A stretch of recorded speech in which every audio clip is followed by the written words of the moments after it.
রাত্রে আমরা সুখ নিদ্রা লাভ করি, আমরা স্বপ্ন দেখি, ভবিষ্যতের পরিকল্পনা করি, খুব ভালো লাগে। সকালে যখন চোখ খুলি নিদ্রা ভঙ্গ হয়, স্বপ্ন সেইখানেই ভেঙে যায়, আর তারপর আমরা আমাদের রোজকার জীবন যাপন করি। স্বপ্ন হয়তো মানুষ রাতের বেলায় দেখেন, কিন্তু সেটাকে সার্থক দিনের বেলাতেই করতে হয়। রাতে মধুর বাতাসের নিচে কোমল শয্যায় শুয়ে মাতার গলায় মিষ্টি গান শুনতে শুনতে নিদ্রায় আচ্ছন্ন হওয়া, স্বপ্ন দেখা, ভবিষ্যতের পরিকল্পনা করা বড়ই সরল। কিন্তু সকালবেলায় সময় মতো উঠে সূর্যের তাপ সহ্য করে, সেই উষ্ণতা সহ্য করে সর্বাঙ্গ ঘেমে গিয়ে নিজের পথ খুঁজে বের করা, সেই পথে অগ্রসর হওয়া, বাধা বিপত্তি এসবের সম্মুখীন হওয়া, আর তারপর লক্ষ্য লাভ করা, এগুলো কঠিন কাজ। এ হলো অত্যন্ত কঠিন কাজ। যদি আপনি চান যে স্বপ্ন আপনি দেখেছেন তা সত্যি হোক, তাহলে দিনের বেলায় আপনাকে বেরিয়ে কর্ম করতেই হবে, পরিশ্রম করতেই হবে। মনের এই চক্ষু দিয়ে স্বপ্ন দেখা সম্ভব, কিন্তু যদি আপনি বুঝতে পারেন যে এই স্বপ্নই হলো আপনার লক্ষ্য, তাহলে তাকে সার্থক করতে শুধুমাত্র পরিশ্রম দ্বারাই করতে হবে। তাহলে পরিশ্রম করুন আর আমার সাথে ভালোবেসে বলুন, রাধা রাধা। মানুষের জীবনে তিনটি গুণ অত্যন্ত প্রয়োজনীয়: শ্রদ্ধা, বিনম্রতা, যোগ্যতা। যদি জ্ঞান লাভ করতে চান তাহলে শ্রদ্ধার প্রয়োজন, যদি মান লাভ করতে চান তাহলে স্বভাবে বিনম্র হওয়া প্রয়োজন, আর যদি মনোবাঞ্ছিত স্থান লাভ করতে চান তাহলে যোগ্যতার প্রয়োজন। বিষয়টা সহজ। শ্রদ্ধা আপনাকে জ্ঞান দেবে, নম্রতা আপনাকে মান, আর যোগ্যতা উচিত স্থান দেবে। কিন্তু যদি আপনি এই তিনটি গুণ সম্মিলিত করেন, তাহলে এমন কিছু লাভ করবেন যা এই সব কিছুর থেকে অনেক ঊর্ধ্বে। সম্মান। আর এ হলো সেই সম্মান যা প্রত্যেক মানুষের নিজের জীবনে লাভ করতে চেষ্টা করা উচিত, কারণ এই হলো সেই সম্মান যার কারণে আপনি চলে যাওয়ার পরেও এই সংসার আপনাকে ভালোবাসবে আর মনে রাখবে। আসুন আমার সাথে ভালোবেসে বলুন, রাধা রাধা। আকাঙ্ক্ষা কখন লোভে পরিণত হয়ে যায় তা কেউ বলতে পারে না, এবার তার পরিণাম কি হতে পারে তাও আমরা কেউ জানি না। আজ আমি আপনাকে বলছি, কোন ব্যক্তি সব থেকে বেশি ক্ষতির সম্মুখীন তখনই হয় যখন সে এটা মনে করে যে সে সব থেকে বেশি সুরক্ষিত স্থানে রয়েছে। সে ভাবে যে সে সেখানে সুরক্ষিত রয়েছে, সে তখন অসাবধান হয়ে পড়ে, আর তখনই তাকে জীবনের সব থেকে বড় ক্ষতির সম্মুখীন হতে হয়। নিঃস্ব হয়ে যাওয়ার পরিস্থিতি কোনো মানুষের জীবনে তখনই আসে যখন তার কাছে প্রচুর সম্পত্তি থাকে এবং সে তার থেকেও অনেক বেশি সম্পত্তি অর্জন করতে চায়। সেই অনেক বেশি সম্পত্তি অর্জন করার চেষ্টায় সে এমন কিছু করে বসে যার ফলে তাকে সমস্ত সম্পত্তি হারাতে হতে পারে। একজন রচনাকার নিজেই নিজের প্রতিভা একদম শেষ করে দিতে পারে যখন সে অনেকগুলো কাজ নিজের কাঁধে নিয়ে নেয়। একটা গুরুত্বপূর্ণ কথা সবসময় মনে রাখবেন, আজ আপনি যেখানেই থাকুন না কেন, যেমনই যে কোনো স্থানেই থাকুন না কেন, এর পেছনে আপনার আকাঙ্ক্ষার একটা বিশাল ভূমিকা রয়েছে। কিন্তু মনে রাখবেন, আপনাকে শিখতে হবে যে কখন আর কিভাবে নিজের উচ্চাকাঙ্ক্ষাগুলিকে লাগাম পরাতে হবে, কারণ এটা অত্যন্ত আবশ্যক। তাই আসুন আর আমার সাথে ভালোবেসে বলুন, রাধা রাধা। অনেক সময় আমরা জীবনে অনেক মানুষকে এমন বলতে শুনে থাকি যে আমি অসফল হয়েছি কারণ আমার সময় ভালো যাচ্ছিল না, আমি এই জিনিসটা লাভ করতে চাইছিলাম কিন্তু করতে পারলাম না কারণ আমার সময়টা ভালো যাচ্ছিল না, আমি আমার জীবনে ওই মহান কাজটা করতে চাইছিলাম কিন্তু করতে পারলাম না। কেন? কারণ আমার সময়টা ভালো যাচ্ছিল না। কিন্তু যে মুহূর্তে ভালো সময় আমার জীবনে আসবে, আমি সব কিছু প্রাপ্ত করব। এমন প্রায় প্রত্যেকেই বলেন। আসুন একটা কথা বোঝা যাক। একজন মালিকে দেখুন, সে প্রত্যেক দিন গাছের সেবা করে, তাকে জল দেয়, তার যত্ন আত্তি করে। কেন? প্রত্যেক দিন সেই গাছ ফল দেয় না। সঠিক সময় এলে তবেই সেই গাছ ফল দেয়, কিন্তু প্রত্যেক দিন মালি তার সেবা করে, তাকে যত্ন করে। শুধুমাত্র তখন করে না যখন সেই গাছ ফল দিতে সক্ষম। আর যদি মালিক গাছের যত্ন প্রতিদিন না করে, তাহলে হয়তো সেই গাছ ফল দিতেই পারবে না। এটাই হলো আমাদের জন্য একটা শিক্ষা। যখন সময় আমাদের জন্য অপেক্ষা করে না, তখন আপনি সময়ের জন্য কেন অপেক্ষা করছেন? ভালো সময়ের জন্য অপেক্ষা করবেন না। ভালো এবং শুভ কর্ম দ্বারা ভালো সময়কে নিজের কাছে টেনে আনুন। নিরন্তর কর্ম করুন, পরিশ্রম করতে থাকুন। শুভ সময় আপনা থেকেই আপনার কাছে আসবে। আসুন আমার সাথে ভালোবেসে বলুন, রাধা রাধা।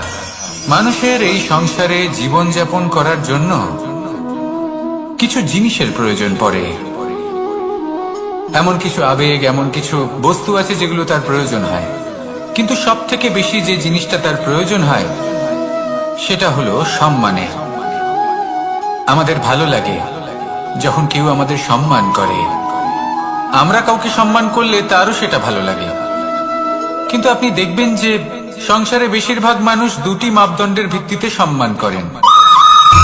হয় বয়স দেখে করেন বা উপার্জন দেখে, অর্থাৎ সেই ব্যক্তি কতটা উপার্জন করেন। এবার ভেবে দেখুন, এটা আবশ্যক নয় কারোর বয়স যদি বেশি হয় তার বুদ্ধিও ততটাই বেশি হবে। আবশ্যক এটাও নয় যে কোনো ব্যক্তি যদি অত্যন্ত ধনী হন বা তার মনও নির্মল হবে বা তিনি সৎকর্ম করবেন বা এমন কোনো কর্ম করবেন যাতে উনি সম্মান লাভ করতে পারেন। হতে পারে উনি ধনী কিন্তু দুশ্চরিত্র। সেই জন্য বয়স বা উপার্জন দেখে কোনো ব্যক্তিকে সম্মান করবেন না। কর্ম দেখুন। যদি গভীরভাবে ভেবে দেখেন তাহলে দেখবেন যদি কোনো মানুষ কোনো সৎকর্ম করেন তাহলে তার প্রতি হৃদয় থেকে সম্মান জাগ্রত হয়। এটাই হলো সেই সম্মান যা অর্জন করতে হবে। বয়স আজ আছে, কাল আরো বৃদ্ধি পাবে। উপার্জন আজ আছে, কাল সেটা কমে যেতেও পারে। কিন্তু যদি আপনি নিরন্তর শুভকর্ম করতে থাকেন তাহলে আপনি মৃত্যুর পরেও অমর হয়ে থাকবেন। আসুন আমার সাথে ভালোবেসে বলুন, রাধা রাধা। পাপ এবং পুণ্য, এই দুই হলো সংসারের এমন দুই বিন্দু যাকে কেন্দ্র করে এই সংসারের চক্র ঘুরতে থাকে। আমরা যদি কোনো কর্ম বিচার করি, হয় পুণ্য নয় পাপের দৃষ্টিভঙ্গি দিয়ে, এটা হয় পুণ্য না হলে পাপ। কিন্তু এই পাপ এবং পুণ্য এই দুই নির্ভর করে প্রত্যেক মানুষের ওপর, তার চিন্তাধারা, তার পরিস্থিতির ওপর। ধরুন এমন একজন মানুষ যিনি অনেক দিন ধরে বনে পথ হারিয়েছেন, অনেক দিন হয়তো উনি কোনো খাবার খাননি। এবার এমন পরিস্থিতি চলে এসছে যে এবার যদি উনি খাবার না খান তাহলে হয়তো জীবিতই থাকবেন না। আর এমন অবস্থায় ওনার সামনে যদি কোনো প্রাণী আসে তাহলে তাকে শিকার করা, এটা কিন্তু তার কাছে পাপ নয়। এটা তো জীবিত থাকার একমাত্র উপায়। এটা তার কাছে পুণ্য সম। আর যদি আমি এমন একজন ব্যক্তির কথা বলি যিনি সরল, যিনি একটি সুখী, শান্ত, সুরক্ষিত জীবনযাপন করছেন, তার কাছে কিন্তু এটা পাপ। এইরকমই এই সংসারে ভিন্ন ভিন্ন পরিভাষা আছে পাপ এবং পুণ্যের। তার মধ্যে যদি আমি আপনাকে একটি সরল পরিভাষা দিই, সেটা হলো জীবনে যখনই কোনো কর্ম করবেন সেটা নিয়ে একটু ভেবে দেখুন যে এই যে কাজটা আমি করছি তার ফলে এই যে অন্য মানুষেরা আছেন এই সংসারে, তারা কি দুঃখ পাবেন? যদি তারা দুঃখ পান তাহলে সেটা পাপ। যদি আপনি এমন কোনো কর্ম করেন যার ফলে অন্যরা প্রসন্নতা লাভ করেন, তাদের মুখে হাসি ফুটে ওঠে, যদি তারা প্রেরিত হন, জীবনে সামনে এগোতে পারেন, তাদের বিকাশ হয়, তাহলে এটা হলো পুণ্য। তাই জীবনে সবসময় পুণ্য করতে থাকুন আর আমার সাথে ভালোবেসে বলুন, রাধা রাধা। বনস্পতি ফলনের জন্য আমাদের কিসের প্রয়োজন পড়ে?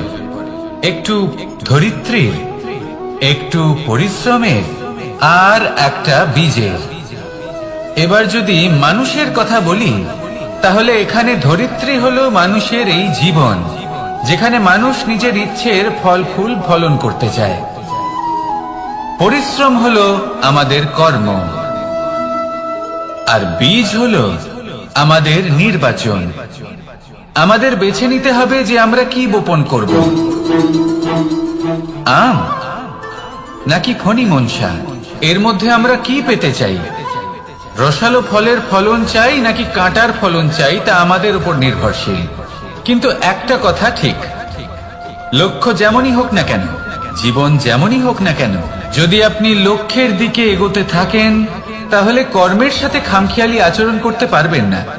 যদি আপনি এমন করেন তাহলে এটা আপনাকে একটা অনুচিত লক্ষ্যে পৌঁছে দেবে, সেটা কিন্তু নিশ্চিত। সবসময় এটা মনে রাখবেন, কর্মের সাথে খামখেয়ালি হবেন অর্থাৎ কর্মফলও আপনার সাথে খামখেয়ালি হবে। তাহলে নিষ্ঠার সাথে কর্ম করতে থাকুন আর নিজের লক্ষ্যকে প্রাপ্ত করুন।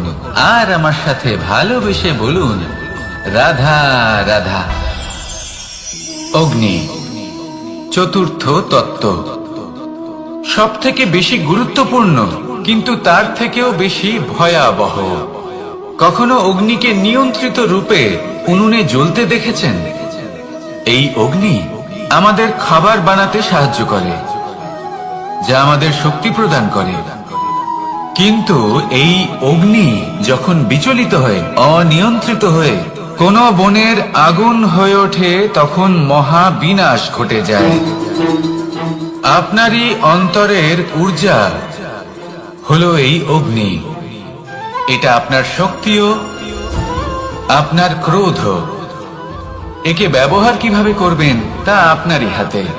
যদি কোনো ব্যক্তি নিজের অন্তরের এই ঊর্জাকে ব্যবহার করেন শক্তির রূপে, তাহলে সে বিকাশ ঘটাতে পারে, নির্মাণ ঘটাতে পারে। কিন্তু যদি কোনো ব্যক্তি তার অন্তরের ঊর্জাকে বিধ্বংসী অস্ত্র বানিয়ে ফেলেন, তাহলে নিশ্চিত রূপে মহা বিনাশ ঘটতে পারে, যাতে বিনাশ তারও অবশ্যই হবে। অনেক বছর পূর্বে এমনই এক আগুনের দ্বারা এই সুন্দর পৃথিবীর নির্মাণ হয়েছিল। আর অনেক বছর পূর্বে এমন এক আগুনেই সমস্ত জীব এবং সংসার বিলুপ্ত হয়ে গেছিল। এবার আপনি আপনার অন্তরের ঊর্জা দ্বারা বিনাশ ঘটাতে চান নাকি নির্মাণ ঘটাতে চান, সেই সিদ্ধান্ত আপনারই। আসুন আমার সাথে ভালোবেসে বলুন, রাধা রাধা। কখনো কখনো এমন হয়, আমরা আমাদের বাড়ির উঠোনে বীজ বপন করি আর তা বিকশিত হয় একটা সুন্দর বৃক্ষে। তার শাখাগুলি প্রতিবেশীর বাড়ি পর্যন্ত পৌঁছয়। ফলের বর্ষণ প্রতিবেশীর বাড়িতেও হয়ে থাকে। আর আমরা ভাবি গাছ আমরা উৎপন্ন করব আর ফল খাবেন আপনারা। এই কেমন কথা হলো?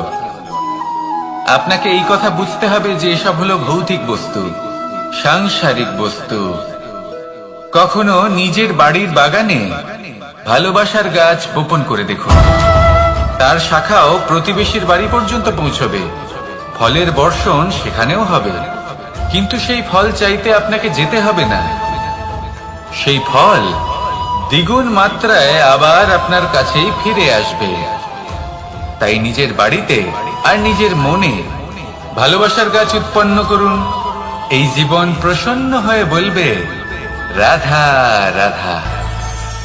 অ দিয়ে অন্ত, আ দিয়ে আরম্ভ, এই দুইয়েরই রাশি সমান।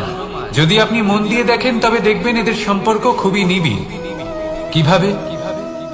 যখন কোনো কিছু শুরু হয় এটা নিশ্চিত হয়ে যায় যে তা সমাপ্তও হবে। আরম্ভই যদি না হয় তা সমাপ্তও হবে না। যা আরম্ভ হয়েছে তার সমাপ্তি হলো অবশ্যম্ভাবী। এটাই হলো প্রকৃতির নিয়ম, একে এড়ানো যায় না। এবার এই কথা আমরা সকলে জানি। এবার মানুষ কি ভাবে যে সমাপ্তির পরে কি হতে পারে, এর উত্তর তাদের কাছে নেই। তাদের উচিত অন্য কোনো বিষয় ভাবা যা বেশি গুরুত্বপূর্ণ। এবার মানুষ এটা জানে না যে মৃত্যুর পরে কি হতে পারে, কিন্তু এই কথা অবশ্যই জানে যে জন্ম থেকে মৃত্যু পর্যন্ত এই সময়, যাকে আমরা জীবন বলে থাকি, এই সময় আমরা কর্ম করতে পারি। এই কথা তো আমরা জানি। তাহলে এমন কি কর্ম করা যেতে পারে যা আমাদের সমাপ্তির পরও আমাদের প্রাসঙ্গিক করে রাখতে পারে, এই বিষয়ে ভাবা উচিত। যে জন্মগ্রহণ করেছে তার মৃত্যু হবেই, এটা সাধারণ বিষয়। কিন্তু ইতিহাস আজও সেই সকল মানুষজনকে স্মরণ করেন যাদের এই সংসার তাদের মৃত্যু নয়, বরং তাদের জীবনকালে যে কর্ম তারা করেছেন তার দ্বারা মনে রাখেন।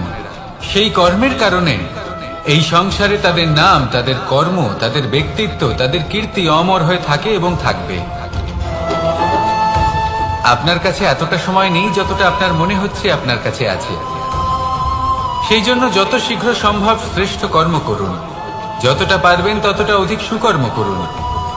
এই সংসারে নিজেকে অমর করে তুলুন আপনার মৃত্যুর পরেও, আর আমার সাথে ভালোবেসে বলুন রাধা রাধা। ওমা, এ কি? আমি কখন থেকে এখানে অপেক্ষা করছি, হাত পেতে দাঁড়িয়ে রয়েছি যাতে একটা ফল আমার হাতে এসে পড়ে এবং সেটা আমি খেতে পারি। কখন থেকে অপেক্ষা করছি, কিন্তু সেটা হচ্ছেই না। এবার আপনি বলবেন যে এসব কি বলছি, এ কি অদ্ভুত কথা বলছি। যদি ফল খেতে হয় তাহলে আমাকে বৃক্ষে চড়তে হবে, ফলের কাছে পৌঁছতে হবে, তবেই তো ফল পাবো। এবারে এটা অত্যন্ত সহজ ব্যাপার, কিন্তু এই বিষয়টা আপনি নিজের জীবনের প্রসঙ্গে ভেবে দেখুন। লক্ষ্য কোথায় আছে আপনি জানেন, সেই লক্ষ্যে পৌঁছানোর পথ কি সেটাও আপনি জানেন, সেই পথে চলার ক্ষমতাও আপনার রয়েছে, কিন্তু তাও আপনি নিজের লক্ষ্য লাভ করতে পারছেন না। কেন?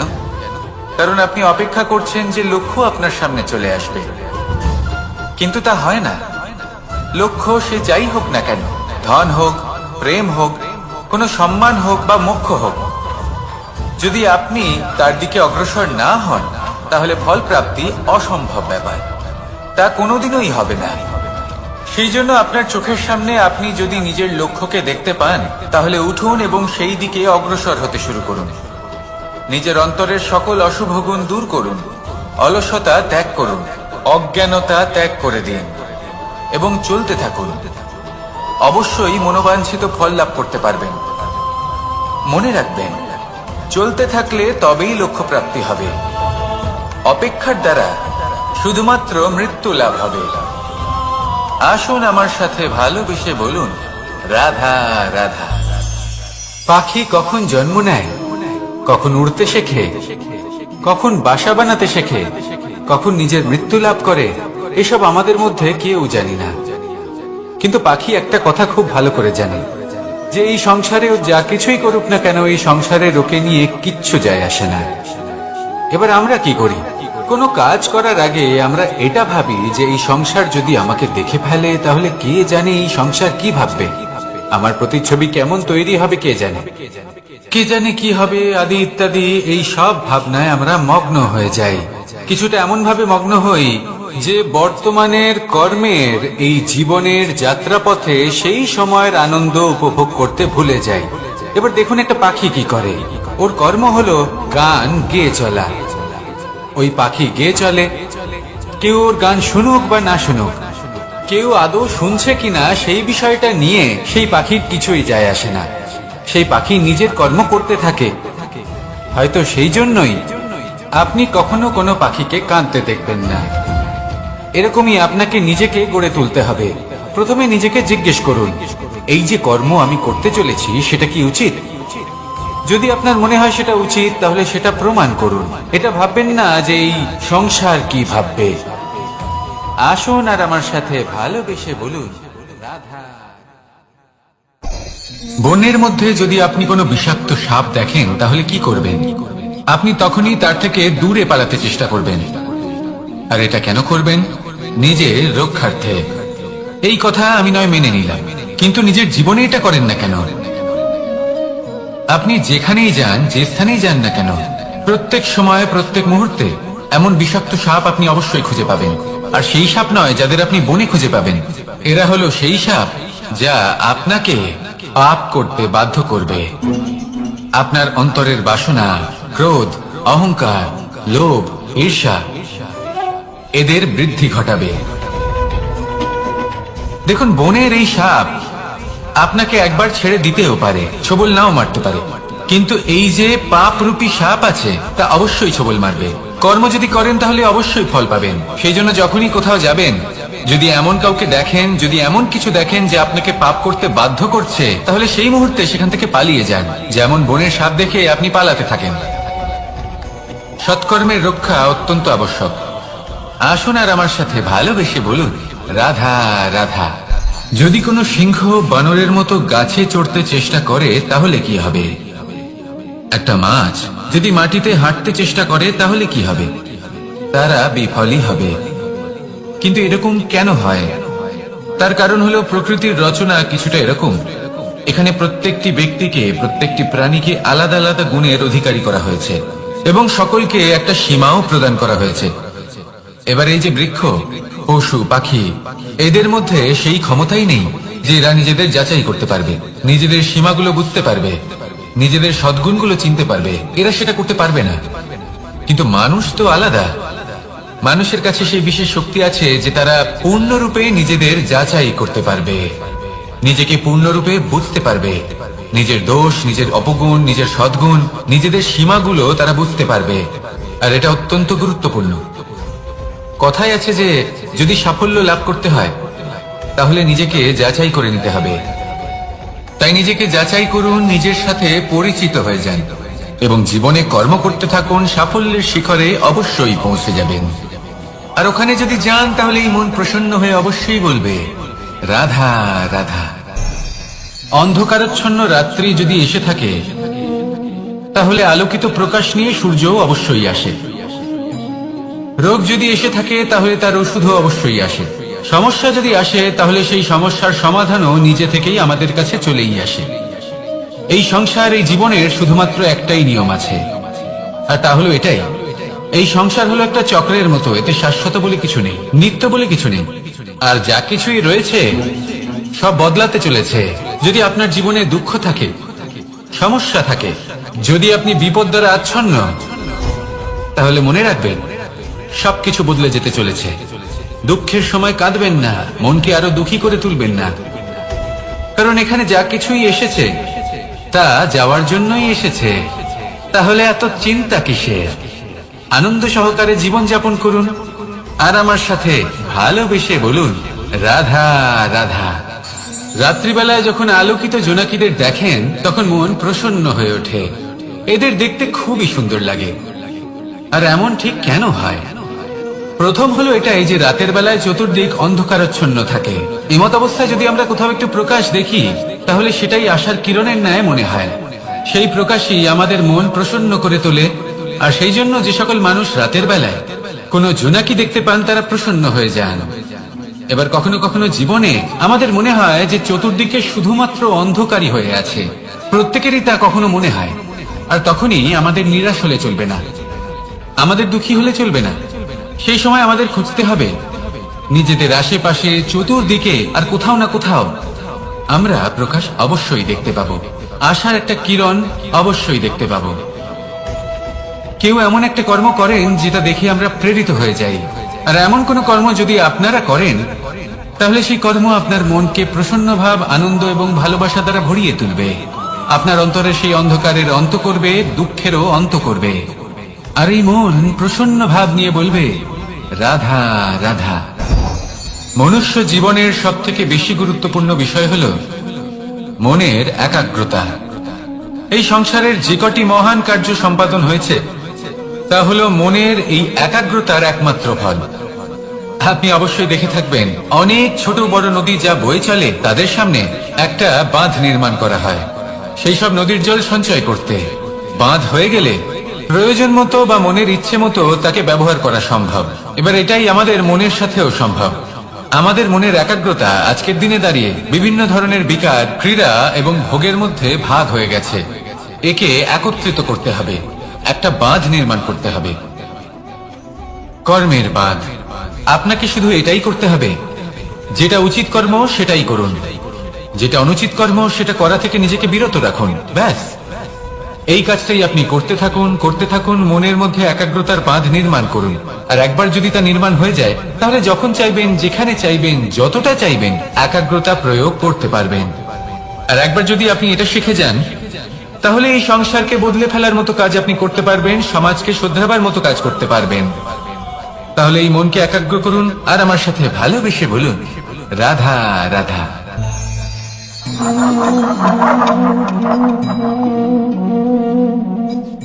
কোন ব্যক্তিকে নিশ্চয়ই দেখেছেন যিনি নিজে কাঠ কাটার এই কাজে নিপুণ এবং অভিজ্ঞ। এবার আপনারা দেখবেন যে তার মনোযোগ সমস্ত কাঠের ওপর থাকে না, তার মনোযোগ থাকে শুধুমাত্র একটা কাঠের ছোট্ট একটি অংশের ওপর, যেখান থেকে তার টুকরো করা হচ্ছে। কিন্তু সেটা উনি কেন করেন? যদি এটা উনি না করেন তাহলে সেই কাঠ সঠিক পদ্ধতি এবং তাড়াতাড়ি কাটা যাবে না। জীবনেও তাই হয়ে থাকে। আপনি হয়তো কোনো লক্ষ্য স্থির করেছেন বা পথ নির্বাচন করেছেন বা কাজ স্থির করেছেন যেটা আপনি করেই ছাড়বেন। তাহলে নিজের সম্পূর্ণ মনোযোগ শুধুমাত্র তার উপর কেন্দ্রীভূত করুন।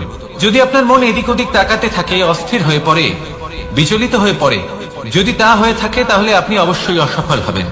তাই কর্মঠ থাকুন, নিরন্তর কর্ম করতে থাকুন এবং পূর্ণ মনোযোগ দিয়ে নিজের কাজ করুন। নিজের পথে অগ্রসর হন বা নিজের লক্ষ্য প্রাপ্ত করতে চেষ্টা করুন। তারপর দেখুন কি হয়, কিভাবে উচিত পথে এবং তীব্র গতিতে আপনার লক্ষ্য আপনার কাছেই পৌঁছে যায়। আর আপনার এই মন প্রসন্ন হয়ে বলে, রাধা রাধা। কখনো কোনো নদীকে দেখেছেন? একই আকার, একই স্থান, শুধু প্রবাহিত হতে থাকে। এর মধ্যে কখনো কোনো অপদ্রব্য ফেলে দেখুন, দেখবেন সেটা বেশিক্ষণ সেখানে থাকে না। সেটা নদীর সাথে বইতে থাকে আর বয়ে যেতে যেতে সাগরে সমাহিত হয়ে যায়, আর শেষ পর্যন্ত সাগর সেটাকে তটে ফেলে দেয়। কিছুটা এমন হওয়া উচিত আমাদের বিচারধারাও। এক স্থানে তা স্থগিত হওয়া উচিত নয়, এটা সবসময় প্রবাহমান হওয়া উচিত। তবেই আমাদের চেতনা, আমাদের মূল্যবোধ এবং আমাদের স্মৃতি, এই তিনটি শ্রেষ্ঠ থাকবে। আর এটাই হলো পুকুর এবং নদীর মধ্যে পার্থক্য। নদীতে জল সবসময় বয়ে চলে, সেই জন্য পবিত্র থাকে, শুদ্ধ থাকে এবং পরিষ্কার থাকে। আর সেখানে এই পুকুরের তলদেশে সব জমা হতে থাকে, আর সেই জন্য তা অপবিত্র হয়ে যায়। তাই সবসময় এই বিচারধারা প্রবাহমান রাখুন। যদি মনে কোনো ভাবনা চলে আসে, সেখানেই থেকে যায় এবং বিদ্যে থাকে, তাহলে তা বের করে দিন, তাকেও বয়ে যেতে দিন, এবং তার যা উত্তর হবে তা সময়ের সাথে আপনার সামনেই চলে আসবে। শুধুই নদীর মতো প্রবাহমান হন আর আমার সাথে ভালোবেসে বলুন, রাধা রাধা। এই সংসারে সাফল্য লাভ করার জন্য জ্ঞানের প্রয়োজন হয়, পরিশ্রমের প্রয়োজন হয়, দৃঢ় নিষ্ঠার প্রয়োজন হয়, নিরন্তর চেষ্টা করা প্রয়োজনীয়। কিন্তু আরো কিছু আছে যা অত্যন্ত প্রয়োজনীয় এবং গুরুত্বপূর্ণ। তা হলো ভালো বন্ধু। তাদের থাকা অত্যন্ত প্রয়োজনীয়। যদি ভালো বন্ধু থাকে তাহলে সময় এলে তারা ঢাল হয়ে আপনাকে সুরক্ষা করবেন। সময় এলে অস্ত্রের মতো শত্রুকে সংহারও করবেন। যদি তিনি জ্ঞানী হন, তাদের মধ্যে সদ্গুণ থাকে, তাহলে এই সব গুণ আপনার মধ্যেও প্রবেশ করবে। তাহলে সাফল্যের জন্য ভালো বন্ধু পাওয়া অত্যন্ত প্রয়োজনীয়। কিন্তু শুধু বন্ধু কেন, ভালো শত্রুও থাকা প্রয়োজনীয়। এবার আপনি ভাববেন, আমি কি বললাম? যদি আপনার জীবনেও ভালো অর্থাৎ শক্তিশালী শত্রু থাকে, তাহলে আপনিও শক্তিশালী হতে থাকবেন। এই শত্রু আপনাকে প্রেরিত করবে আরো বেশি শক্তিশালী হয়ে ওঠার। কখনো কোনো হরিণকে দেখুন, তীব্র গতিতে দৌড়তে থাকে। কেন তীব্র গতিতে দৌড়ে? এই কারণে নয় যে কোথাও তার জন্য মধুর ঘাস অপেক্ষা করে রয়েছে, না। সে এই কারণে তীব্র গতিতে দৌড়য় কারণ সেটা না করলে তার পেছনে একটি সিংহ আছে যে ওকে নিজের ভোজন করে ফেলবে। তাই জীবনে বিপদ, সংকট, এই সবকিছুও হলো অত্যন্ত গুরুত্বপূর্ণ। তার সম্মুখীন হতে শিখুন আর আমার সাথে ভালোবেসে বলুন, রাধা রাধা। আমরা সবাই ফল খাই, কিন্তু আমাদের সেই ফলই প্রিয় হয় যে পরিপক্ক হয়ে ওঠে, যেটা নম্র হয়, আর যে ফল অনেক বেশি মিষ্টি আর সুস্বাদু হয়ে থাকে, যাদের রঙে বাহার দেখা যায়। সেইভাবে জীবনে আমরা নানান মানুষের সাথে পরিচিত হই, কিন্তু সেই মানুষই আমাদের মন ছুঁয়ে যায় যারা বিনম্র স্বভাবের, যাদের বাণী খুব মধুর, যাদের অন্তরে আত্মবিশ্বাসের একটা তেজ, একটা রং দেখা যায়। এবার এমন ব্যক্তি আমরা কি করে হব? ঠিক সেইভাবেই যেমন একটা ফল রোদ, বর্ষা, শীত, বায়ু, এই সকল সংকটময় পরিস্থিতির সম্মুখীন হয়ে পরিপক্ক হয়ে ওঠে, সেইভাবেই মানুষ সংকটময় পরিস্থিতির সম্মুখীন হয়ে পরিপক্ক হয়ে ওঠেন। যদি এই সংকটের সম্মুখীন হন তাহলে অভিজ্ঞ হবেন, আর এই অভিজ্ঞতাই শিক্ষা দিয়ে যাবে। এই অভিজ্ঞতা আমাদের শিখিয়ে দেয় যে আমাদের বিনম্র থাকতে হবে। অহংকার করে কোনো লাভ নেই। মধুর বাণীর যে কি মূল্য তা আমরা শিখতে পারি। এই অভিজ্ঞতাই আমাদের বুঝিয়ে দেয় যে উচিত অনুচিত কোনটা, আমাদের দৃষ্টিভঙ্গি তৈরি করে, আর এই দৃষ্টিভঙ্গি দ্বারা আত্মবিশ্বাস জাগ্রত হয়। সেই জন্য জীবনে কখনো বিপদ থেকে দূরে পালাবেন না, সেগুলোর সম্মুখীন হন, অভিজ্ঞতা লাভ করুন, তার থেকে শিক্ষা লাভ করুন, এইভাবেই পরিপক্ক হবেন। আসুন আমার সাথে ভালোবেসে বলুন, রাধা রাধা। ধন সঞ্চয় করা সম্ভব, আর সেই জন্য ধন সব থেকে বেশি মূল্যবান সম্পত্তি নয়। এবার আপনি বলবেন, এ আমি কি বলছি? এই ধন খুব মূল্যবান, আমরা সকলে অর্জন করতে ব্যস্ত। সেটা এই কারণে, কারণ আপনারা জানেন না এই সংসারের সব থেকে বেশি মূল্যবান সম্পত্তি কি। এ হলো সেই সম্পত্তি যা কখনো সঞ্চয় করা সম্ভব নয়।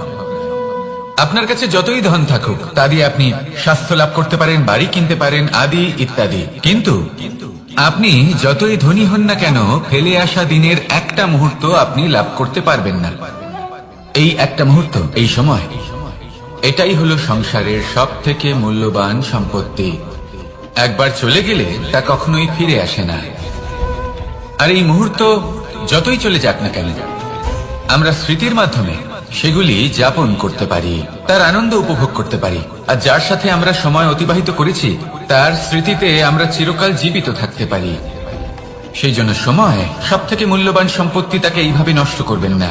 প্রত্যেকটা মুহূর্ত উপভোগ করুন, আনন্দ করুন, আর ভালোবেসে বলুন, রাধা রাধা।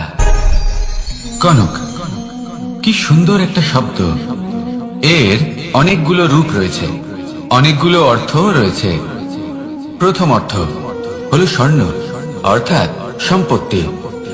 দ্বিতীয় অর্থ ধুতুরা, অর্থাৎ গাছের ছোট একটা বীজ, যা কিনা অত্যন্ত শক্তিশালী হয়। যদি বেশি মাত্রায় এর প্রয়োগ করা হয় তাহলে এটা বিষময় হয়ে উঠতে পারে। এই হলো সেই ধুতুরা যার প্রয়োগ মহাদেবের পুজোতে করা হয়। এবার প্রশ্ন হলো এটাই যে এই স্বর্ণ এবং এই ধুতুরার মধ্যে মিল কি রয়েছে? মিল হলো এটাই যে এই দুটোই মানুষকে মত্ত করে তোলে। ধুতুরা মানুষকে তখন মত্ত করে যখন তাকে সেবন করা হয়, কিন্তু স্বর্ণ, ধন, সম্পত্তি, মানুষ এটা যতটাই অর্জন করে নেয় সেটাই যথেষ্ট। এই স্বর্ণ মানুষের ভাবনা চিন্তা করার ক্ষমতাকে বশ করে ফেলে। মানুষ সম্পত্তির লোভে মত্ত হয়ে ওঠে, কারণ যে যত চমৎকারী, যতটা অমূল্য হয় তাকে সামলানো কিন্তু ততটাই কঠিন, তাই না? তাই মনে রাখবেন, ধন, স্বর্ণ, সম্পত্তি এগুলো ধুতুরার থেকেও অনেক বেশি বিষাক্ত হতে পারে। তাই এর উপর আত্মসংযমের একটা কবচ পরিয়ে রাখবেন এবং বিবেকের শক্তির সাথে এগুলো প্রয়োগ করুন, তবেই কল্যাণ হবে। আসুন আমার সাথে ভালোবেসে বলুন, রাধা রাধা। আমার কাছে যশোদা মা যেমন, আমার কাছে দেবকী মা যেমন, আমার কাছে ঠিক তেমনই হলেন গোমাতা। এবার ভেবে দেখার বিষয় হলো এটা যে এই সংসারে অসংখ্য প্রাণী আছে, একজন গাইকে একজন মায়ের মর্যাদা কেন দেওয়া হয়? তাহলে এর অনেকগুলো কারণ আছে। এই গাই অর্থাৎ গোমাতা, এনারা হলেন অত্যন্ত শান্ত, শান্তি প্রিয়, কখনো কারোর কোনো ক্ষতি করতেই পারেন না। গোমাতা যে দুধ নিজের বাছুরকে পান করান সেই দুধই আমাদেরও দেন। সেই দুধ পান করে আমরা শক্তি লাভ করি। এই দুধ থেকে আমরা মাখন, ঘি, পায়েস, এইসব সুস্বাদু খাবার লাভ করি। গোমাতার গোবর আমাদের জ্বালানি হিসেবে সাহায্য করে, যার ফলে খুব কম সংখ্যক কাঠ ব্যবহার করা যায় এবং বেশিরভাগ জঙ্গল সুরক্ষিত থাকে। গোমাতার গোমূত্র, সেটাও আমাদের কাছে লাভজনক। এর দ্বারা আমরা অনেক রোগ থেকে মুক্তি লাভ করতে পারি। গোমাতা যখন একটি বাছুরকে জন্ম দেন তখন সেই বড় হয়ে আমাদের ক্ষেত কর্ষণ করে। সেই জন্য গাইকেও জীবনে মায়ের মর্যাদা দেবেন। যতটা সম্ভব তাকে সেবা করুন এবং ভালোবেসে তাকে পালন করুন। এই মন নিজে থেকেই প্রসন্ন হয়ে বলবে, রাধা রাধা। মধু কারই না পছন্দ বলুন তো? অত্যন্ত সুস্বাদু হয় এই মধু, মিষ্টি খেতে হয় এবং তা শক্তিও প্রদান করে। এবং প্রত্যেকটি মিষ্টি পদার্থের মতোই এতেও খুব তাড়াতাড়ি পিঁপড়ে ধরে যায়।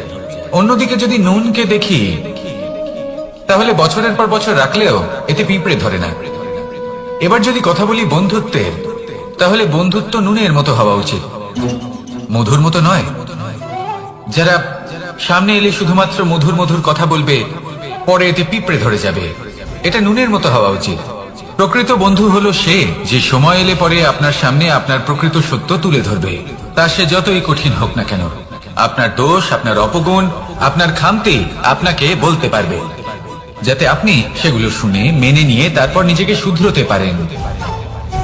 এটাই হলো প্রকৃত বন্ধুত্ব। কখনো নিজের জীবনের আশেপাশে মন দিয়ে দেখবেন, অনেক সময় এমন মানুষ থাকেন, অনেক বন্ধু থাকেন যাদের দেখে আমাদের মনে হয় যে এনারা খুব কঠোর, এনাদের কথা খুব কটু। কিন্তু বেশিরভাগ এমন মানুষের মনটা যদি বুঝতে পারেন তাহলে দেখবেন তাতে কোনো মালিন্য নেই, এনাদের মন অত্যন্ত পবিত্র হয়।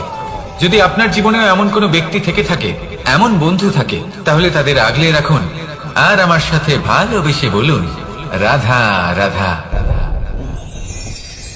যতক্ষণ আমরা এই সংসারে জীবিত ততক্ষণ আমাদের সাথে সবকিছু থাকে, আমাদের ধন, সুখ স্বাচ্ছন্দ্য, আমাদের মিত্রগণ, আমাদের পরিবার, এই সমাজ, এই সবকিছু আমাদের সাথে থাকে। যেদিন আমরা এই সংসারকে ত্যাগ করব, এদের মধ্যে কেউ আমাদের সাথে যাবে না, না ধন, না স্বাচ্ছন্দ্য, না সম্পত্তি। এই সকল মানুষ, এই সমাজ, এরা শুধুমাত্রই শ্মশান পর্যন্ত আমাদের সাথে থাকতে পারবেন। তারপরে যদি আমাদের সাথে কিছু যেতে পারে তাহলে তা শুধুই আমাদের ধর্ম। আর এই সংসারে আমরা নিজেদের যে সুনাম রেখে যাই সেটা সম্ভব শুধুমাত্র কর্মের দ্বারা। সেই জন্য সংসারে যতদিন পর্যন্ত জীবিত আছেন, যদি কিছু অর্জন করতে চান তাহলে ধর্ম অর্জন করুন, ধর্মের বিষয়ে স্পষ্টতা অর্জন করুন এবং কর্ম অর্জন করুন। এটাই হবে আপনার অতীত এবং এটাই হবে আপনার ভবিষ্যৎ, এবং এটাই সকলকে প্রেরণা প্রদান করবে। আসুন আমার সাথে ভালোবেসে বলুন, রাধা রাধা। এই পরিবার হলো আমাদের জীবনের একটা অমূল্য সম্পদ, অমূল্য এক আশ্রয়, যা এই সংসারে হয়তো কোথাও আপনি পাবেন না। তাই একে আগলে রাখুন। পরিবার সেই গাছ। আসুন আমার সাথে ভালোবেসে বলুন, তার সেই গাছ। আসুন আমার সাথে ভালোবেসে বলুন, রাধা রাধা। অনেক সময় আমরা জীবনে অনেক মানুষকে এমন বলতে শুনে থাকি যে আমি অসফল হয়েছি কারণ আমার সময় ভালো যাচ্ছিল না, আমি এই জিনিসটা লাভ করতে চাইছিলাম কিন্তু করতে পারলাম না কারণ আমার সময়টা ভালো যাচ্ছিল না, আমি আমার জীবনে ওই মহান কাজটা করতে চাইছিলাম কিন্তু করতে পারলাম না। কেন? কারণ আমার সময়টা ভালো যাচ্ছিল না। কিন্তু যে মুহূর্তে ভালো সময় আমার জীবনে আসবে, আমি সব কিছু প্রাপ্ত করব। এমন প্রায় প্রত্যেকেই বলেন। আসুন একটা কথা বোঝা যাক। একজন মালিকে দেখুন, সে প্রত্যেক দিন গাছের সেবা করে, তাকে জল দেয়, তার যত্ন আত্তি করে। কেন?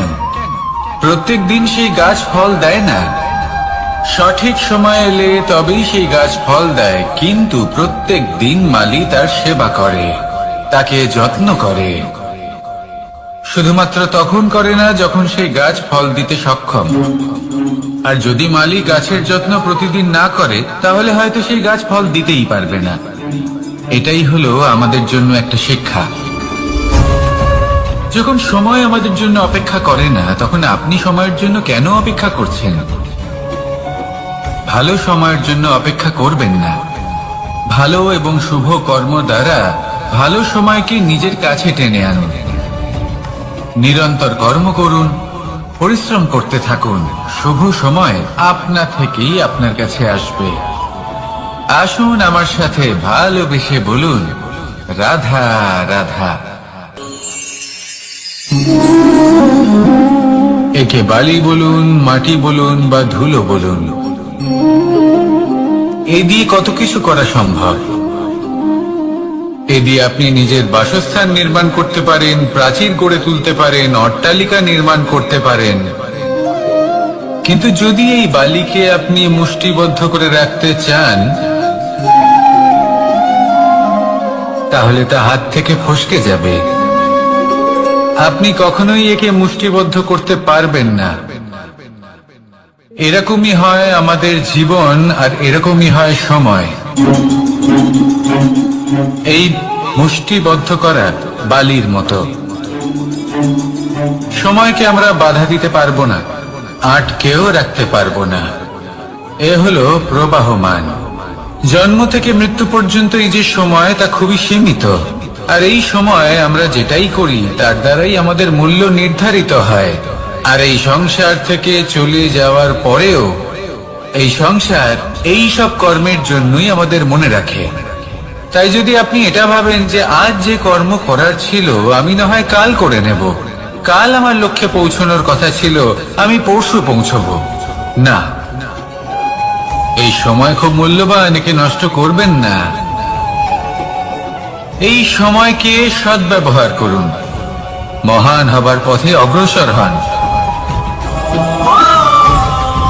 একে যদি মুষ্টিবদ্ধ করে রাখার চেষ্টা করেন, এই সময় থেমে থাকবে না। আসুন আমার সাথে ভালোবেসে বলুন, রাধা রাধা। আমাদের মনে যখন কোনো প্রশ্ন ওঠে, কোনো দ্বন্দ্ব জাগে, তখন আমরা যাই আমাদের গুরুর কাছে, আমাদের আরাধ্যের কাছে গিয়ে জিজ্ঞেস করি। এইভাবেই একদিন আমি পৌঁছলাম আমার আরাধ্যের কাছে, আমার মহাদেবের কাছে, আর ওনাকে প্রশ্ন করলাম যে মহাদেব, জীবনে আনন্দ পাওয়ার, উৎসব পালনের, প্রেম ভাগ করে নেবার, জীবনকে উপভোগ করে নেওয়ার সর্বশ্রেষ্ঠ সময় কোনটা? মহাদেব হাসলেন আর উনি বললেন, জীবনে উৎসব পালনের সব থেকে শ্রেষ্ঠ দিন হলো মৃত্যুর ঠিক আগের দিনটা। প্রেম ভাগ করে নেওয়ার সব থেকে শ্রেষ্ঠ মুহূর্ত হলো মৃত্যুর ঠিক আগের মুহূর্ত। জীবনকে উপভোগ করে নেওয়ার সর্বশ্রেষ্ঠ প্রহর হলো মৃত্যুর এক প্রহর পূর্বে। তখন আমি চমকে গেলাম। আমি বললাম, কিন্তু মহাদেব, মৃত্যু তো অনিশ্চিত, আমরা জানিও না কবে আমাদের মৃত্যু হবে। মহাদেব আবার হাসলেন। উনি বললেন যে যদি আমরা এভাবে জীবন কাটাই যে আমরা জীবনের প্রত্যেক দিন, প্রত্যেক মুহূর্ত, প্রত্যেক প্রহর শেষ বলে মনে করি, তাহলে আমাদের সমস্ত জীবন আনন্দের সাথেই অতিবাহিত হবে। কি বলেন?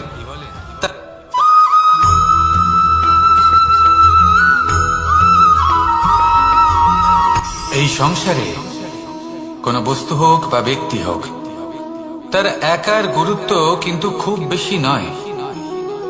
একটা উদাহরণ হিসেবে বৃষ্টির ফোঁটাকে ভেবে দেখুন। যদি একটি বৃষ্টির ফোঁটা হয় তাহলে তার খুব বেশি গুরুত্ব থাকে না, কিন্তু যখন সহস্র বৃষ্টির ফোঁটা মেঘের মধ্যে দিয়ে ঝরে পড়ে, তখন সেটা বর্ষার রূপ ধারণ করে। সেই বর্ষা যা এই প্রকৃতিকে শান্ত করে। সেইভাবেই পাথরের ছোট টুকরো, তার খুব বেশি গুরুত্ব থাকে না, কিন্তু যখন অসংখ্য পাথরের টুকরো একত্রিত হয় তখন তা পর্বতের আকার ধারণ করে। সেইভাবেই কিছু মানুষ যখন একত্রিত হন তখন তৈরি হয় পরিবার, কিছু পরিবার যখন একত্রিত হয় তখন তৈরি হয় সমাজ, যখন অনেক সংখ্যক সমাজ একত্রিত হয় তখন তৈরি হয় রাজ্য। এবার এই রাজ্যের সব থেকে গুরুত্বপূর্ণ ব্যক্তি হতে পারেন রাজা, কিন্তু তাও সেই রাজা একা কিছু করতে পারেন না। যুদ্ধ লড়ার সময় তারও নিজের সৈন্যদলকে প্রয়োজন পড়ে। কিন্তু এই সংসারে এমন একজন ব্যক্তি আছেন যিনি একাই সব কাজ করতে থাকেন, এবং সেই ব্যক্তি হলেন মা। আমাদের জীবনে একজন পিতার ভূমিকা কিন্তু নিঃসন্দেহে অমূল্য, কিন্তু আমাদের সকলের জীবনে যে ভূমিকা একজন মায়ের তা অন্য কারোর থাকে না। একজন মা একাই সন্তানকে বড় করতে পারেন, সংস্কারী করে তুলতে পারেন, তার জন্য পরিশ্রম করেন। আর এত কিছু কাজ করার পরেও তার কাজের জন্য তিনি প্রশংসা অবশ্য পান না। উল্টে যদি সেই সন্তান অনুচিত পথে চালিত হয়, অনুচিত কর্ম করে, তখন সেই মাকেই অপবাদের পাত্র হয়ে উঠতে হয়। আমাদের জীবনে মায়ের যোগদান কতটা সেটা বুঝুন। আপনাকে বড় করে তোলার জন্য উনি কতটা পরিশ্রম করেছেন সেটা বুঝুন। আজ থেকে, এখন থেকে, এই মুহূর্ত থেকে মাকে সম্মান করতে শিখুন।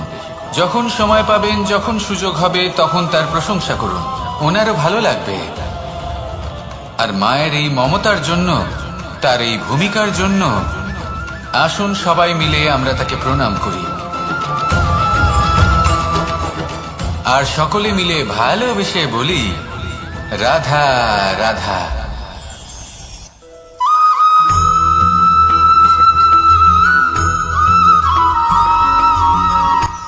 এই সংসারে সাফল্য লাভ করার জন্য জ্ঞানের প্রয়োজন হয়, পরিশ্রমের প্রয়োজন হয়, দৃঢ় নিষ্ঠার প্রয়োজন হয়, নিরন্তর চেষ্টা করা প্রয়োজনীয়। কিন্তু আরো কিছু আছে যা অত্যন্ত প্রয়োজনীয় এবং গুরুত্বপূর্ণ। তা হলো ভালো বন্ধু। তাদের থাকা অত্যন্ত প্রয়োজনীয়। যদি ভালো বন্ধু থাকে তাহলে সময় এলে তারা ঢাল হয়ে আপনাকে সুরক্ষা করবেন। সময় এলে অস্ত্রের মতো শত্রুকে সংহারও করবেন। যদি তিনি জ্ঞানী হন, তাদের মধ্যে সদ্গুণ থাকে, তাহলে এই সব গুণ আপনার মধ্যেও প্রবেশ করবে। তাহলে সাফল্যের জন্য ভালো বন্ধু পাওয়া অত্যন্ত প্রয়োজনীয়। কিন্তু শুধু বন্ধু কেন, ভালো শত্রুও থাকা প্রয়োজনীয়। এবার আপনি ভাববেন, আমি কি বললাম? যদি আপনার জীবনেও ভালো অর্থাৎ শক্তিশালী শত্রু থাকে, তাহলে আপনিও শক্তিশালী হতে থাকবেন। এই শত্রু আপনাকে প্রেরিত করবে আরো বেশি শক্তিশালী হয়ে ওঠার।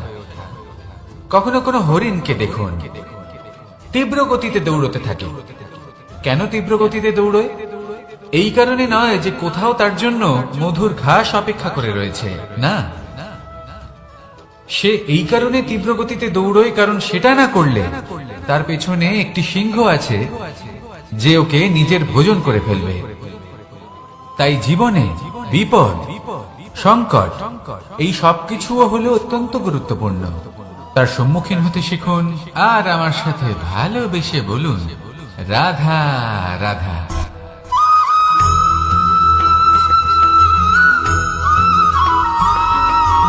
কথায় আছে, প্রত্যেক পুত্র তার পিতার প্রতিচ্ছবি হয়, আর সমস্ত প্রতিচ্ছবি চায় যেন সে তার অস্তিত্ব প্রাপ্ত করতে পারে। পুত্র চায় সে যেন তার পিতার মতো হয়, বা কখনো কখনো তার থেকেও শ্রেষ্ঠ হয়। সেটা কোনো অনুচিত ব্যাপার নয়। অনুচিত তখন হয় যখন পুত্র নিজের পিতার মতো হবার স্বপ্ন পূরণ করতে গিয়ে বা তার থেকেও শ্রেষ্ঠ হওয়ার স্বপ্ন পূরণে অনুচিত পথের আশ্রয় নেয়। কারণ তারপরে সে তার পিতার গুণগুলি আত্মসাৎ করতে চায় না। সে শুধুই এটা চায় যে সংসারের চোখে যেন আমি শ্রেষ্ঠ প্রমাণিত হই। এটা অনুচিত। সংসারে এমন অনেক মানুষ আছেন যারা এই কারণে শ্রেষ্ঠ হওয়ার চেষ্টা করেন যাতে তার পরিবারের, তার পিতার সম্মান বৃদ্ধি পায়। এমনও মানুষ থাকেন, আর এটাই হলো পার্থক্য উদ্দেশ্যের। মনে রাখবেন, যদি আপনার উদ্দেশ্য শুভ হয় তাহলে পথও শুভ হবে। যদি আপনার উদ্দেশ্য অশুভ হয় তাহলে পথও অশুভ হবে। তাহলে নিজের পিতার মতো হবার চেষ্টা অবশ্যই করুন, তার থেকেও শ্রেষ্ঠ হওয়ার চেষ্টা অবশ্যই করুন। কিন্তু মনে রাখবেন, আপনার সংকল্প আর আপনার উদ্দেশ্য এই দুই শুভ হওয়া উচিত। তাহলে আসুন আর আমার সাথে ভালোবেসে বলুন, রাধা রাধা।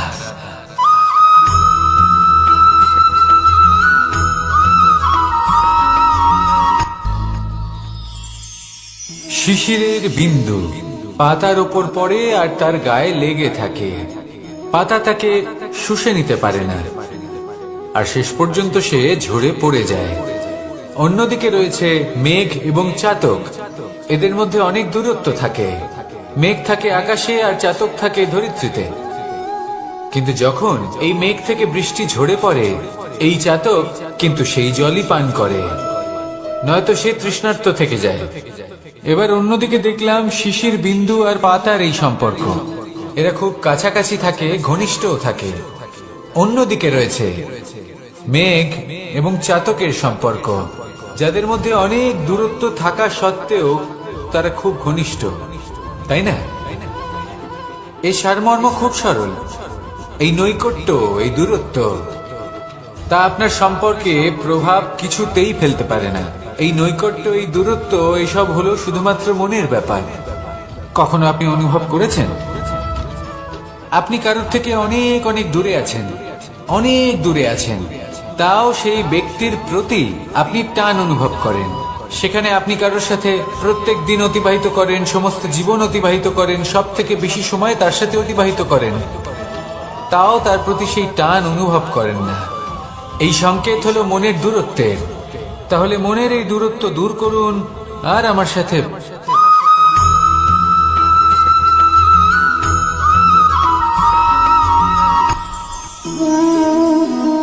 শক্তি এক অত্যন্ত বিচিত্র বস্তু, বা বলতে পারেন অনুভূতি। পিতা সবসময় চান যেন তিনি তার শক্তির পুত্রকে। আসুন আপনাকে সহজে বোঝাই।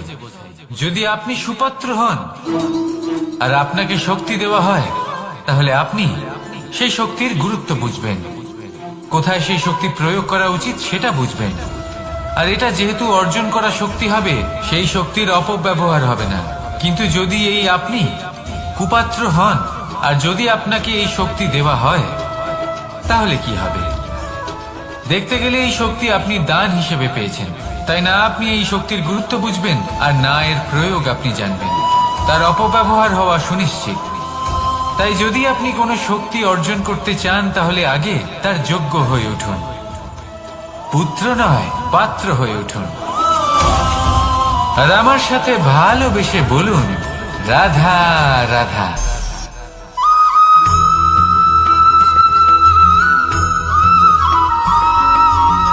ভালোই, শুধু ওনাদের কঠোর ব্যবহার দেখলে আমরা একটু ভয় পেয়ে যাই।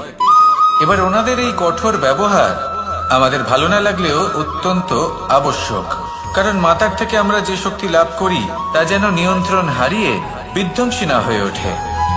আমরা যেন কোনো কুপথে না চলে যাই, আমরা কখনো যেন দোষ না করে ফেলি। শুধু সেই জন্য পিতা এবং গুরু একটু কঠোর হয়ে ওঠেন, এবং ওনাদের এই কঠোর আচরণ ভবিষ্যতে গিয়ে আমরা অবশ্যই বুঝতে পারি। জীবনে কিছু বছর আমরা এগিয়ে যাই আর তারপর আমরা বুঝতে পারি যে বাবা এবং গুরু আমাদের যথেষ্ট ভালোবাসতেন, কিন্তু ওনাদের ভালোবাসার বহিঃপ্রকাশ আলাদা। প্রয়োজনীয় হলো এটা দেখার, এটা বোঝার যে শুরু থেকে আমাদের প্রতি ওনাদের আচরণ কেমন ছিল। ওনাদের কঠোর হওয়ার পেছনে ওনাদের ভালোবাসাটা বোঝার চেষ্টা করুন, ওনাদের চিন্তাটা বোঝার চেষ্টা করুন, ওনাদের পথপ্রদর্শনের আড়ালে আপনার ভবিষ্যতের জন্য যে পরিকল্পনা ওনারা করেছেন সেটা বোঝার চেষ্টা করুন। তখন আপনারা বুঝতে পারবেন ওনাদের ভালোবাসাকে। আপনার মনের মধ্যে আপনা থেকেই ওনাদের প্রতি সম্মান জেগে উঠবে। নিজের পিতা এবং নিজের গুরু এই দুজনের প্রতি কৃতজ্ঞতা প্রকাশ করুন আর আমার সাথে ভালোবেসে বলুন, রাধা রাধা।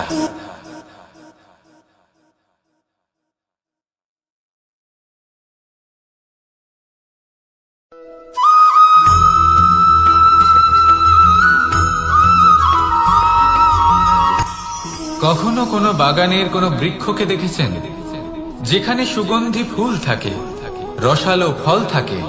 তখন মন প্রফুল্ল হয়ে ওঠে, মন থেকে সেই বৃক্ষের প্রতি ভালোবাসা জন্মায়। কিন্তু যিনি বাগানের মালিক, শুধুমাত্র তিনিই জানেন যে কিভাবে এই বৃক্ষকে আগলে রাখতে হয়, কিভাবে তার পরিচর্যা করলে এতে সুন্দর সুগন্ধি ফুল হবে, রসালো ফল হবে। কখনো কখনো প্রয়োজনের থেকে বেশি রোদ পেলে এই বৃক্ষগুলি শুকিয়ে যায়, প্রয়োজনের থেকে কম রোদ পেলেও এই বৃক্ষ কিন্তু শুকিয়ে যায়। প্রয়োজনের থেকে কম জল যদি পায়, এই বৃক্ষ শুকিয়ে যেতে পারে। প্রয়োজনের থেকে অতিরিক্ত জল যদি পায়, তখনও এই বৃক্ষের শিকড়গুলি নষ্ট হয়ে যেতে পারে।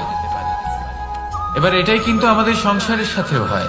আমাদের সংসারের সকল প্রতিভাশালী ব্যক্তি, যেমন লেখক, বিচারক, প্রবক্তা, যোদ্ধা, এদের সবার ক্ষেত্রে এই কথাটাই প্রযোজ্য। যদি বেশি প্রশংসা করা হয়, তাহলেও এরা হারিয়ে যাবেন। প্রয়োজনের থেকে বেশি যদি নিন্দা করা হয়, তখনও তারা নত হয়ে পড়বেন।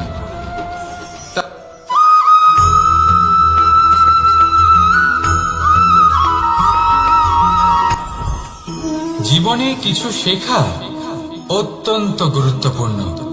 এবার কি কি শিখতে হবে, সেই সব শেখানোর জন্য অনেক শিক্ষক রয়েছেন, কিন্তু কি শিখবেন না আর কি করবেন না, এটা আমাদের নিজের অভিজ্ঞতা দিয়ে শিখতে হয়। কিন্তু তার মানে এটা নয় যে যদি আপনাকে শিখতে হয় যে আগুনের তাপ কতটা, আপনাকে আগুনের মধ্যে হাত দিতে হবে। না, অন্য কারোর অভিজ্ঞতা দ্বারাও শিখতে পারেন। প্রশ্ন শুধুমাত্র একটাই যে আপনি কি শিখতে চান নাকি চান না। যদি আপনি এটাই ভাবেন যে আমি শুধুই নিজের অভিজ্ঞতা দ্বারাই শিখতে চাই, তাহলে জীবনকাল ছোট মনে হবে, অনেক কিছুই শিখতে পারবেন না। তাই নিজের সাথে সাথে বড়দের অভিজ্ঞতা দ্বারাও শেখা শুরু করে দিন। এই সংসারের অভিজ্ঞতা দ্বারা শিখতে শুরু করে দিন। আর এটা নিশ্চিত রূপে শেখা আবশ্যক যে কখন কি করবেন না, কোথায় থামতে হবে আর কোথায় থামবেন না। তাহলে আসুন আর আমার সাথে ভালোবেসে বলুন, রাধা রাধা।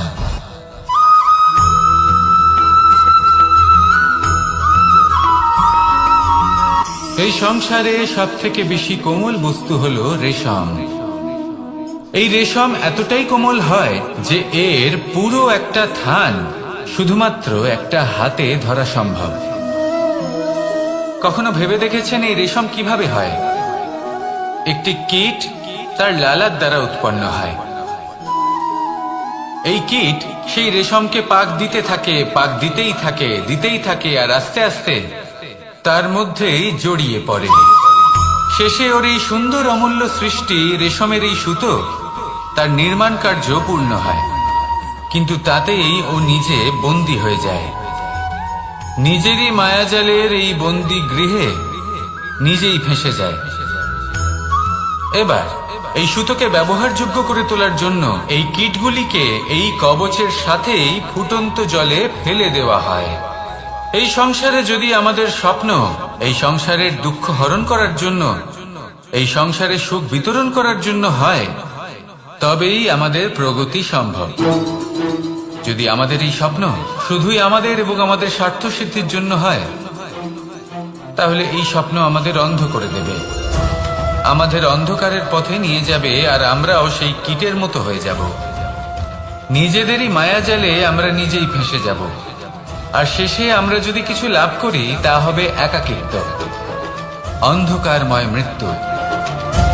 তাই স্বপ্ন অবশ্যই দেখুন, কিন্তু এমন ভাবে স্বপ্ন দেখবেন না যে তার এই বন্দিগৃহে আপনি নিজেই ফেঁসে গেলেন। স্বপ্ন দেখুন পরোপকারে।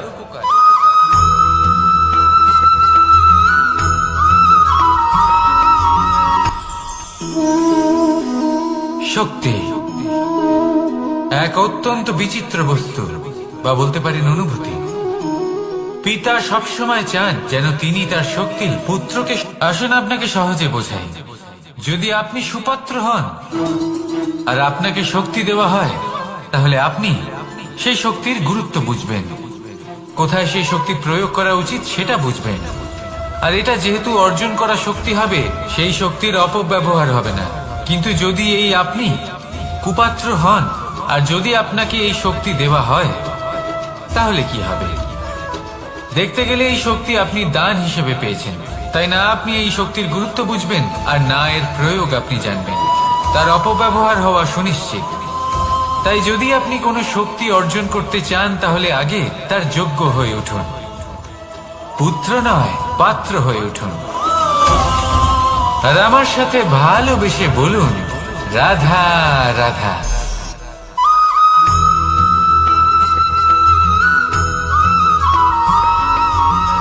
এই সংসারে প্রত্যেক মানুষ এটাই চান যে তিনি যেন ধনবান হন, আর্থিক অবস্থা তার ভালো থাকে, ওনার বাড়িতে লক্ষ্মীর আগমন হয়। কিন্তু সেটা হবে কি করে, সেটাই হলো প্রশ্ন। কেউ বলেন যে যদি পরিশ্রম করো তাহলে ধন অর্জন সম্ভব, কেউ বলেন যে যদি বিদ্যা লাভ হয় তবেই ধন অর্জন সম্ভব, কেউ বলেন যে যদি বলশালী হও তবেই সম্পন্ন থাকবে। ভালো কথা, যদি তাই হয়ে থাকে, তবে দিনমজুর সারা দিন পরিশ্রম করেন, তিনি কেন ধনী হন না? অনেকজন বিদ্বান মানুষ আছেন এই সংসারে, তারা কেন ধনবান হন না? অনেক সংখ্যক বলশালী ব্যক্তি আছেন, তাদের কাছে ধন নেই কেন? তাদের কেন ধনের অভাব হয়? আবার এমনও কিছু মানুষ আছেন যারা পরিশ্রম করেন, তারা দিনমজুর, কিন্তু তারা ধন অর্জন করতে পারেন। কিছু বিদ্বান ব্যক্তি আছেন যাদের কাছে অধিক মাত্রায় ধন রয়েছে। কয়েকজন বলশালী ব্যক্তি রয়েছেন যাদের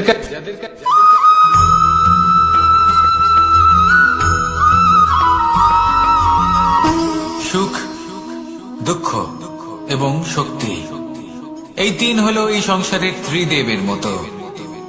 আমাদের জীবনে যা কিছু ঘটছে এই তিনটির ভিত্তির উপরেই হচ্ছে। আসলে এই সংসারের একটা নিয়ম আছে, যখনই আপনি কিছু লাভ করেন এই সংসার আপনার পরীক্ষা নেয়। এটা জানার জন্য আপনার পরীক্ষা নেয় যে আপনি যা কিছুই লাভ করেছেন আপনি কি আদৌ সেটার যোগ্য কিনা। ঠিক সেইভাবেই এই সুখ, দুঃখ এবং শক্তি আপনার পরীক্ষা নিয়ে থাকে। যখন সুখ আসে তখন সে আপনার পরীক্ষা নেয় যে আপনার মধ্যে অহংবোধ জাগ্রত হয়নি তো। যদি অহংবোধ চলে আসে তাহলে সুখ সেখানেই সঙ্গ ত্যাগ করে। দুঃখ আপনার ধৈর্যের পরীক্ষা নিতে থাকে, আর যদি আপনার মধ্যে ধৈর্য না থাকে তাহলে এটা আপনাকে আরো বেশি দুঃখের গভীর অন্ধকারে ঠেলে দেবে। সেখানে শক্তি পরীক্ষা নেয় আপনার বিনম্রতার। যদি আপনি বিনম্র না হন তাহলে হয় এই শক্তি আপনার সঙ্গ ত্যাগ করবে, নয় এই শক্তি বিনম্রতার অভাবে আপনার পতনের কারণ হতে পারে। এই সংসারে যে কোনো ব্যক্তি যিনি এই পরীক্ষায় উত্তীর্ণ হয়ে থাকেন এই জীবনে তিনি সাফল্য লাভ করেন।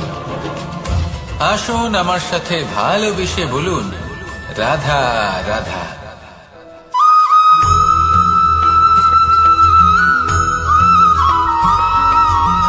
পঞ্চতত্ত্বের মধ্যে দ্বিতীয় তত্ত্ব হল ধরণী, ভূমি, যাকে আমরা ধরণী মাতা বলি। এই ধরণী ধৈর্য ধারণ করে, আর এর ওপরেই আমাদের সমগ্র সংসার নির্ভরশীল। কারণ এই ভূমি সহ্য ক্ষমতা রাখে, এর সহ্য ক্ষমতা হলো অপরিসীম।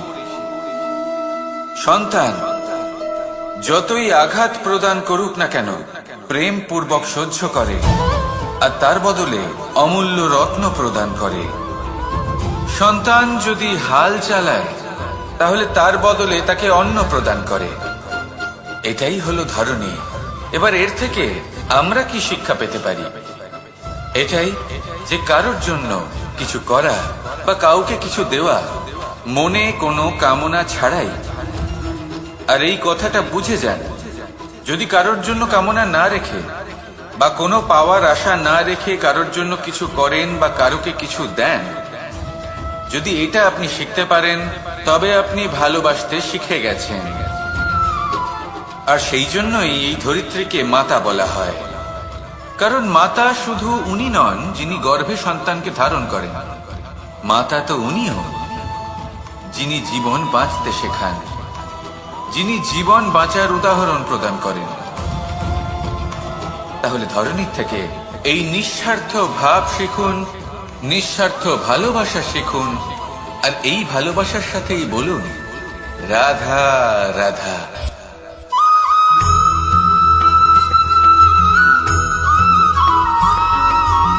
মানুষ জন্মগ্রহণ করে, তার সাথে ভয়েরও জন্ম হয়। ছোটবেলা থেকেই আমাদের মনে কোনো না কোনো প্রকারের ভয় থেকেই যায়।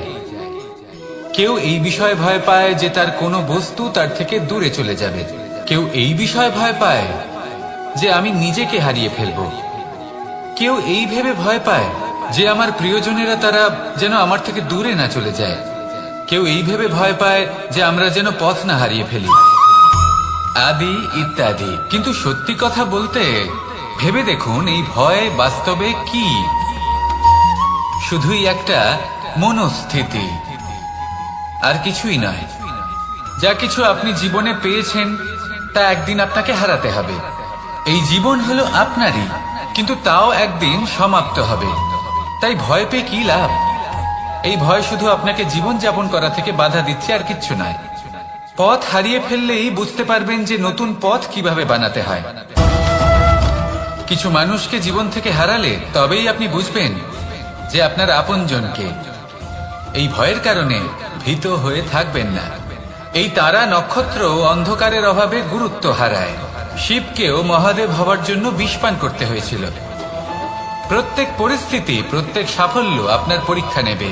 তাতে উত্তীর্ণ হওয়া হলো আপনার কর্ম।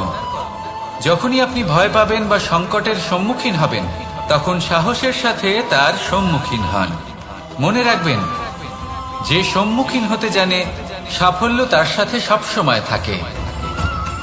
আসুন আর আমার সাথে ভালোবেসে বলুন, রাধা রাধা।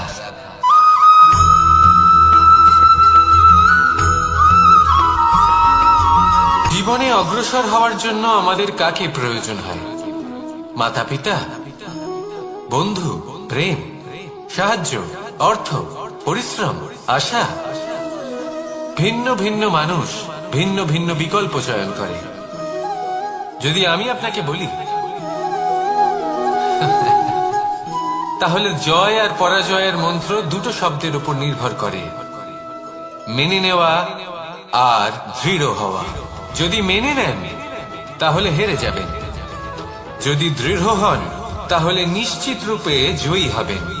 যদি কখনো আপনি ক্লান্ত হয়ে ওঠেন, আপনি দুঃখী হন, পুরোপুরি ভেঙে পড়েছেন, তখন মেনে নেবেন না যে আপনি ভেঙে পড়েছেন, নয়তো হেরে যাবেন। তখন উল্টে স্থির করবেন যে যাই হয়ে যাক না কেন, আমি জয়ী হবই। আর আপনি দেখবেন যে জয় নিশ্চিত রূপে আপনার কাছেই আসবে। তাহলে এই কথা মনে রাখবেন আর আমার সাথে ভালোবেসে বলবেন, রাধা রাধা।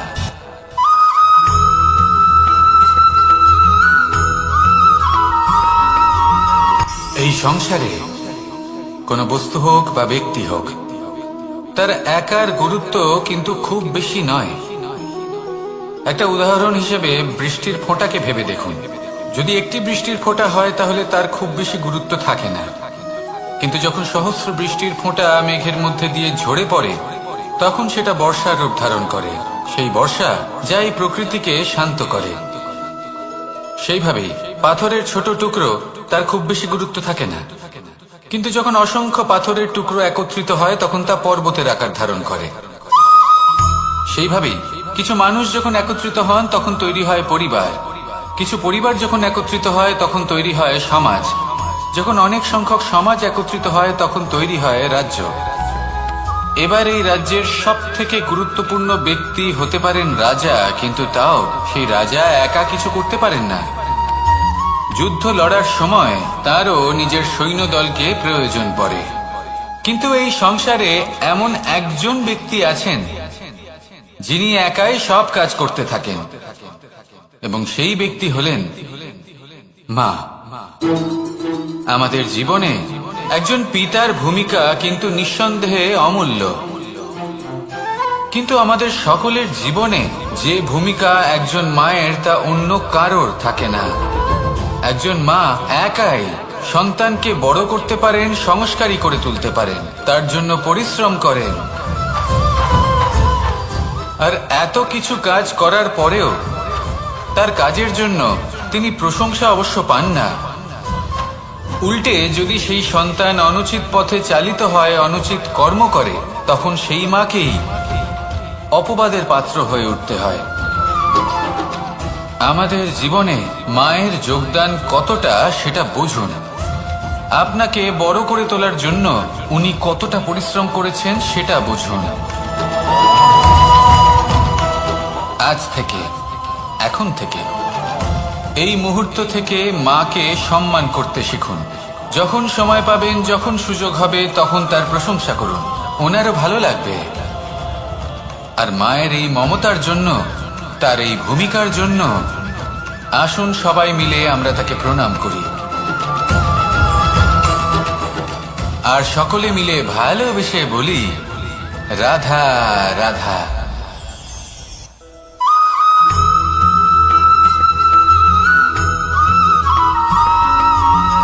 এই সংসারের সব থেকে গুরুত্বপূর্ণ তত্ত্ব কোনটা? প্রথম হলো সময়। জন্ম থেকে মৃত্যু পর্যন্ত এই যে সময়, এটাই তো হলো জীবন। দ্বিতীয় হলো জীবন, যাতে আমরা সময়ের সদ্ব্যবহার করি, শ্রেষ্ঠ থেকে শ্রেষ্ঠতর কাজ করার চেষ্টা করি। বহু বছরের এই পরম্পরা, এই সংস্কৃতিকে এগিয়ে নিয়ে যাওয়ার চেষ্টা করি। এই সংসারে আমরা অংশগ্রহণ করতে চেষ্টা করি। তৃতীয় হলো ধন। সেই ধন যা প্রত্যেক ব্যক্তি অর্জন করতে চেষ্টা করেন। এবার এই তিনটি তত্ত্বের মধ্যে একটা সামঞ্জস্য আছে, সমান ব্যাপার আছে। সে ধনই হোক বা সময় হোক বা হোক জীবন। আর সেই সমান ব্যাপার হলো যে যদি আপনি এটা গণনা করতে থাকেন তাহলে তা কমতে থাকে, যদি আপনি এটা ব্যবহার করেন তাহলে তা বাড়তে থাকে।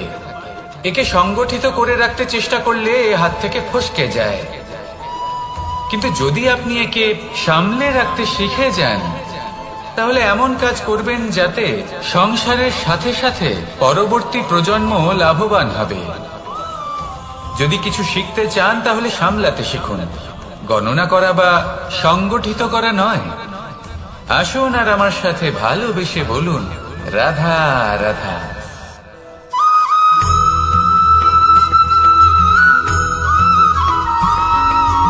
কথায় আছে, প্রত্যেক পুত্র তার পিতার প্রতিচ্ছবি হয়, আর সমস্ত প্রতিচ্ছবি চায় যেন সে তার অস্তিত্ব প্রাপ্ত করতে পারে।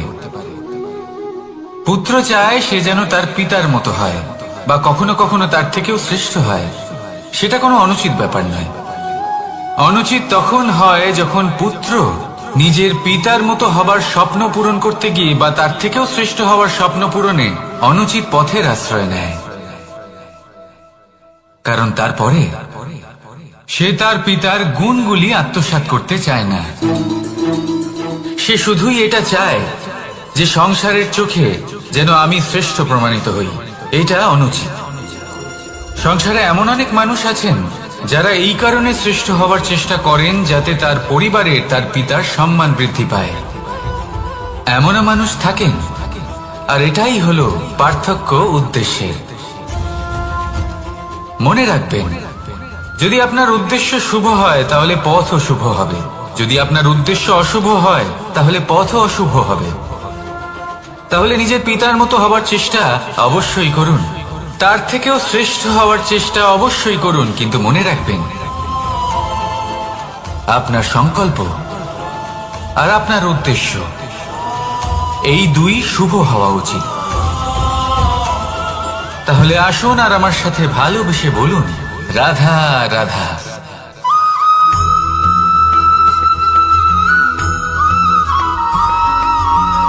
পিতা আর পুত্রের সম্পর্ক অত্যন্ত মধুর হয়ে থাকে।